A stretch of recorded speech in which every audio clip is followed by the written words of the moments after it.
Bonjour mesdames et messieurs et bienvenue à Perspective. Je suis votre animateur Francis Denis. Dimanche dernier, l'archidiocèse et la ville de Montréal étaient en fête puisqu'était célébrée la fête de la Saint-Patrick.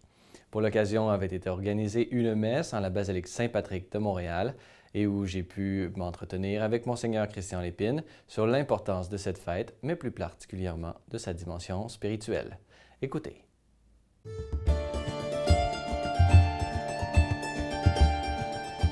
Bon, la fête de Saint-Patrick se présente un peu comme la fête des Irlandais. Mais ce qui est beau, c'est qu'à travers le temps, elle est devenue un peu la fête de tout le monde, dans le sens que tout le monde est irlandais.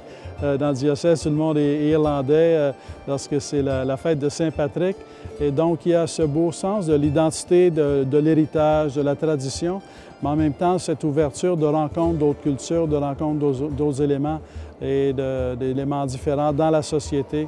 Et donc, il y a un message d'ouverture en même temps. C'est une fête qui a son identité propre. C'est une fête aussi, parce que Saint-Patrick, c'est un message de foi, c'est l'évangélisation. Donc, c'est une fête qui contient un message de foi et de prière. C'est une fête qui contient un message d'amitié et d'identité, mais en même temps, une fête qui contient un message d'ouverture, d'accueil et de construire des ponts, de réconciliation et de paix. Donc, c'est une fête qui est riche d'inspiration. Alors, la basilique Saint-Patrick, comme elle porte le nom, ça redit l'importance du peuple irlandais, de la composante irlandaise dans le diocèse de Montréal. Et donc, c'est la foi, disons, Saint-Patrick, en apportant la foi, si on veut être un évangélisant en Irlande et en apportant la foi en Irlande, quelque part, l'Irlande a apporté le message de Jésus-Christ dans le monde. Il y a eu énormément de missionnaires qui ont été venant d'Irlande, qui ont été partout dans le monde.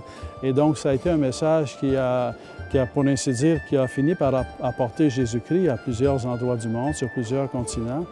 Et quelque part, il y a quelque chose il y a comme une amitié naturelle avec les Canadiens français, parce qu'en 1960, il y avait 5000 missionnaires canadiens-français dans 79 pays du monde.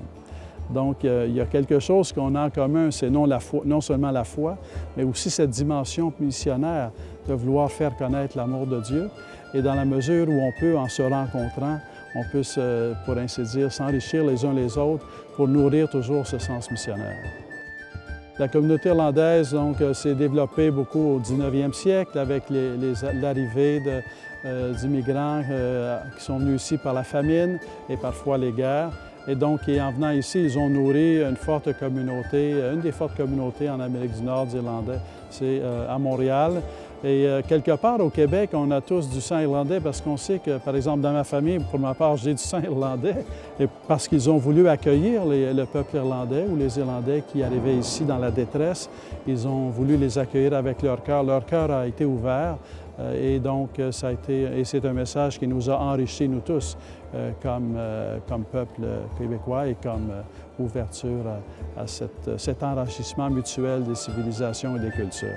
Ici, c'est une des plus anciennes fêtes de Saint-Patrick, en tout cas en Amérique du Nord. Et dès les débuts, elle a toujours été vécue avec la messe, si on veut.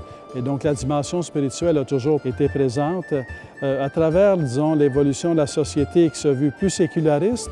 Il ne faut pas perdre cette dimension. Le sécularisme peut vouloir dire exclure le spirituel, mais ça peut vouloir dire aussi une ouverture aux différentes croyances et donc être un message d'ouverture plutôt qu'un message de fermeture.